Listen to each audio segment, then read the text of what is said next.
नमस्कार दोस्तों, स्वागत है आपका एक बार फिर से हमारे चैनल पर। दोस्तों, यूपीएससी द्वारा सीएपीएफ की परीक्षा आज हुई है आयोजित, जिसका हमने आंसर की जो है पेपर 1 का अपलोड कर दिया है हमारे चैनल पर। आप वहां पे जाकर दे सकते हैं। और दोस्तों, ये पेपर 2 है। पेपर 2 जो है हमने पहले भी बताया था पहले वीडियो में कि सब्जेक्टिव होता है, और इसमें क्या क्या आता है वो हम आपको इस वीडियो में बताएंगे। मतलब आपका जैसे जो जो चीज़ें आती हैं पहले उसका पूरा पैटर्न आपको बताएंगे, फिर जैसे जो कुछ टॉपिक्स हैं जिसको डिस्कशन किया जा सकता है यहाँ पर, उसको हम एक तरीके से इसको समझेंगे, एक तरीके से देखें तो इसको एनालिसिस किया जाएगा पेपर 2 किस तरह आता है। जैसे 2024 में जो भी एस्पिरेंट देने वाले होंगे उनको थोड़ा आइडिया मिल जाएगा, और जो भी मतलब जो आज दे के आए हैं उनको भी थोड़ा सा आइडिया मिल जाएगा कि उन्होंने किस तरह परफॉर्म किया है। तो आइए बिना किसी देरी के शुरू करते हैं। तो पहला क्वेश्चन इसमें क्या होता है, 6 दोस्तों इसमें ऐसे दिए होते हैं, जिसमें आपको जो है 4 ऐसे करने होते हैं। तो देखिए टॉपिक्स भी आप देख सकते हैं कैसे कैसे आया है, थोड़ा सा करंट से ओरिएंटेड टॉपिक्स होते हैं। पहला का टॉपिक है कि cyber attacks a new kind of warfare. तो मतलब आप देख सकते हैं कि ये डिफेंस से क्वेश्चन आया है, और जो डिफेंस में साइबर अटैक्स एक नया वॉरफेयर कह सकते हैं कि उभरा हुआ है, उसमें आपको जो है ऐसे लिखना है। तो आप जो है इसमें कई जो है आप एग्जाम्पल के माध्यम से, पहले तो आपको बताना होगा साइबर अटैक्स होता क्या है, फिर आपको उसके कई एग्जाम्पल आपको देना होगा। जैसा कि हम जानते हैं कि महाराष्ट्र में जैसा कि जो पावर सेक्टर है वहाँ पे अटैक होता है, तो पूरा कह सकते हैं कि जो महाराष्ट्र की मेनली जो मुंबई के अगर हम कहें तो वहाँ पे जो उनका ब्लैकआउट हो गया था, लाइट मतलब नहीं आई थी काफ़ी देर तक, तो मतलब वो भी एक साइबर अटैक का है। बाकी रैंसमवेयर होता है, अटैक होता है, मालवेयर अटैक होता है, जैसा कि हम जानते हैं। कई एग्जाम्पल आपके माध्यम से आप इसको दे सकते हैं, इसके क्या प्रभाव हैं, है ना। आप इसको ऐसा इस तरह दिखा सकते हैं, ठीक है। इसके क्या क्या सरकार इसके लिए कर रही है, तो इस तरह आप ऐसे के फॉर्म में अगर आपने कभी ऐसे लिखा होगा तो उसको आप इस प्रकार लिख सकते हैं। दूसरा का टॉपिक है कि India as an emerging leader in the new world order. India जो है मतलब जो न्यू वर्ल्ड ऑर्डर है, ठीक है, उसमें जो है भारत कैसे एक एमर्जिंग लीडर बन के उभर रहा है। तो जैसे आप दिखा सकते हैं कि कोरोना में किस प्रकार जो है भारत ने वैक्सीन को जो है पूरे इंडिया में दिया है। आप हिस्टोरिकल पर्पस से मतलब आप एक हिस्टोरिकली भी ऐसा मतलब आप लिख सकते हैं, जैसा कि आप ऐसे लिखते हैं कि सारे डायमेंशन को आप कवर कर सकते हैं, ठीक है। क्या क्या भारत कर सकता है, आप सुझाव भी दे सकते हैं इसमें। मतलब आप एक तरीके से एक अच्छा बेहतरीन ऐसे जो है आप इसमें लिख के जो है ऐसा प्रस्तुत कर सकते हैं। तीसरा टॉपिक क्या दोस्तों, कि the Indian diaspora and its contribution to post independent India.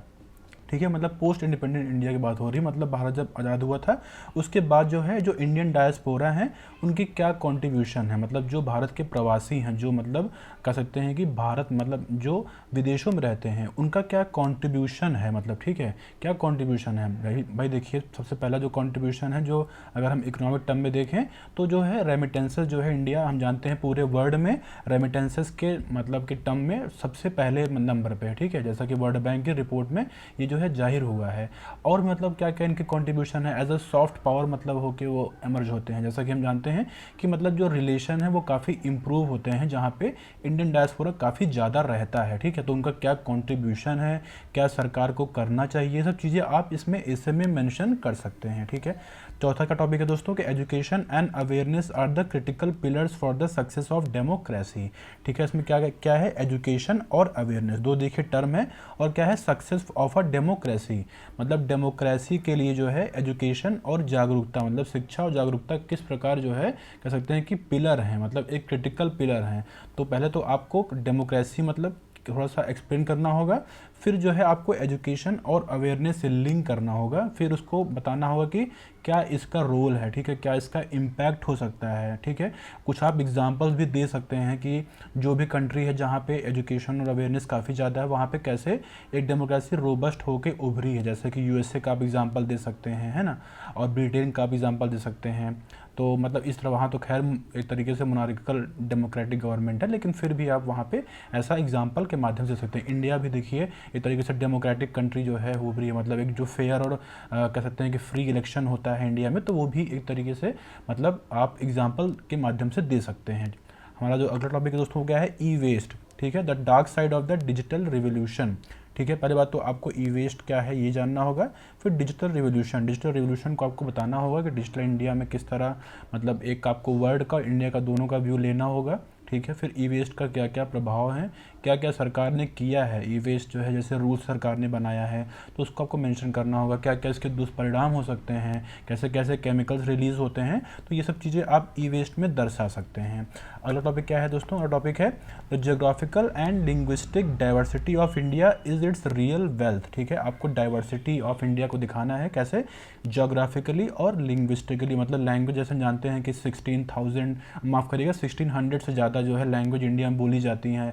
1961 का जो सेंसस है उसके अकॉर्डिंग जो है ये पाया गया है। और भी बहुत सारी डायलेक्ट जो है बहुत इंडिया में बोली जाती है, जैसा कहते नहीं है कि मतलब एक कहावत है, मुझे समय वो नहीं याद आ रही, कि घाट घाट पे पानी बदले और घाट पे पता नहीं बोली, ऐसा करके है ना। आप आपने कभी उसको पढ़ा होगा तो वहाँ से आप इसको रिलेट कर सकते हैं, उसको भी आप मेंशन कर सकते हैं। ठीक है, जो हिंदी माध्यम से हैं वो भी इसको बाकायदा तरीके से मेंशन कर सकते हैं, कोटेशन वगैरह आप डाल सकते हैं। आपको दिखाना होगा कि जोग्राफिकली जो है कैसे इंडिया डाइवर्स है, मतलब माउंट जैसे कि डेजर्ट है, जैसा कि माउंटेन्स है, प्लेन्स है ना, रिवर्स है, ये सब चीज़ें आप जो है इसको दिखा सकते हैं। वेजिटेशन इंडिया कितना डाइवर्स है, सारे टाइप को आप जो फॉरेस्ट हैं, वेजिटेशन है, वो इंडिया में पाए जाते हैं। लिंग्विस्टिकली जैसा कि हमने बताया कि लैंग्वेज की बात की, ठीक है, तो वो इंडिया का कैसे रियल वेल्थ है, ये आपको दोनों को लिंक करना है। तो आप कुछ इस तरह जो है ऐसे को ऐसा आप इसमें प्रदर्शित कर सकते हैं। ठीक है, तो ये जो है 6 ऐसे हैं, आप कुछ भी मतलब 4 टॉपिक 4 ऐसे आपको चूज़ करना है और 300 वर्ड के लिखना है, ये आप ध्यान दीजिएगा, 300 वर्ड का एक ऐसे लिखना है। तो ऐसे भी आपको टाइम को अपने आप को मैनेज करना होगा। अगला क्या दोस्तों क्या है? अगला है हमारा आर्गूमेंट राइटिंग है, जिसमें आपको 2 आर्गूमेंट राइटिंग लिखना होता है, कंपल्सरी होता है, इसमें कोई चूज़ करने का नहीं होता है ऑप्शन। इसमें आपको जो है फॉर और अगेंस्ट लिखना होगा आर्गूमेंट। ठीक है, देखिए जैसा कि इसमें पहला टॉपिक क्या है, genetically modified crops are essential for food sufficiency. ठीक है, ये आपको इंग्लिश में मुझे लगता है लिखना होगा, हिंदी में इसको लिखने का ऑप्शन नहीं होता है। तो इसमें क्या है दोस्तों कि जो जीएम क्रॉप्स होता है वो फूड सफिशिएंसी के लिए कैसे इसेंशियल है। ठीक है, ये आपको बताना है। तो पहले तो जो है आपको थोड़ा सा इंटू देना होगा कि जेनेटिकली जो आपको जीएम क्रॉप्स होते हैं वो होते क्या हैं, फिर आपको जो है उसका फॉर अगेंस्ट देना होगा। आप उसके फॉर में दे सकते हैं कि जैसे जीएम मस्टर्ड है, जो जीएम कॉटन है, अगर हम एग्जांपल दें, जो इंडिया में इस समय लागू है, मतलब जो सरकार ने अलाउ किया हुआ है, बाकी जो है और कोई भी जितने क्रॉप्स हैं वो अलाउ नहीं किए हुए हैं, तो उसके सक्सेस को आप जो है फॉर में दिखा सकते हैं। ठीक है, और कंट्रीज़ का आप एग्जांपल दे सकते हैं वहाँ पे किस तरह हुआ है, फिर उसके आप जो है उसके अगेंस्ट में आप दिखा सकते हैं कि अभी जो अच्छे से प्रूवन नहीं है, जो हमारे इंडिया में स्मॉल और मार्जिनल फार्मर्स हैं बहुत जो है ज़्यादा हैं, तो वो जो है अफोर्ड नहीं कर पाएंगे, तो ये सब चीज़ें आप जो है उसमें दिखा सकते हैं। ठीक है, अगला देखिए टॉपिक क्या है, फिर आप अच्छे से कंक्लूड कर सकते हैं कि प्रॉपर मतलब ऐसा एक मैकेनिज्म तैयार करके ये किया जा सकता है। अगला टॉपिक क्या है, capital punishment is a deterrent for heinous crimes. इसमें बताना है कि कैपिटल जो फांसी दी जाती है वो क्या जो है हीनियस क्राइम्स के लिए एज अ डेटरेंट काम कर सकती है या नहीं। मतलब आप समझ रहे हैं डेटरेंट मतलब क्या होता है, कि क्या वो वाकई मतलब कि सही है हीनियस क्राइम्स के लिए, ये आपको बताना है इसमें। तो फॉर और अगेंस्ट में देना है। ठीक है, तो ये जो है आपको मतलब इसमें दिखाना होगा कि मतलब क्या क्या जो कंट्रीज़ में कुछ आप इसमें डेटा दिखा सकते हैं, या फिर आप जो है इसमें जो है उनके राइट्स को मेंशन कर सकते हैं। फॉर मतलब कि अगेंस्ट में आप कर सकते हैं, फॉर में आप कर सकते हैं कि बहुत सारा क्राइम एक मतलब ऐसा आप जो है अपने जो पढ़ा होगा उसको आप इसमें मेंशन कर सकते हैं। तो ये 2 जो है टॉपिक है। ठीक है, अगला है क्या दोस्तों, रिपोर्ट राइटिंग आता है, 2 होता है, दोनों कंपलसरी होता है, इसका फॉर्मेट होता है, थोड़ा सा वो आपको फॉर्मेट पता होना चाहिए, फिर उसके अकॉर्डिंग इसमें लिखना होता है। इसमें देखिए 2 टॉपिक आया हुआ है, depletion of water levels in major city और increasing presence of women in Indian sports. देखिए दोनों जो है टॉपिक अगर हम देखें तो काफ़ी कंटेम्पोरेरी है और इसको आप लिख सकते हैं। इंडियन स्पोर्ट्स मतलब जैसे कि आप जो है कोई भी विमेन जो IPL होता है, WPL होता है, उसको आप मेंशन कर सकते हैं, या फिर आप जो है जो आपका जो पहला टॉपिक है वाटर टेबल जो डिक्लाइन हो रहा है, इसमें आप नीति आयोग का रिपोर्ट मेंशन कर सकते हैं, ऐसा कुछ लिख सकते हैं। ठीक है, तो ऐसा कुछ आप बाकायदा अच्छे से जो फॉर्मेट है बना के लिख सकते हैं दोस्तों। फिर अगला क्वेश्चन क्या है, प्रेसी राइटिंग होता है। इसमें एक पैसेज दिया होता है, उसको आपको 1/3 मतलब एक तरीके से 1/3 उसका लिखना होता है।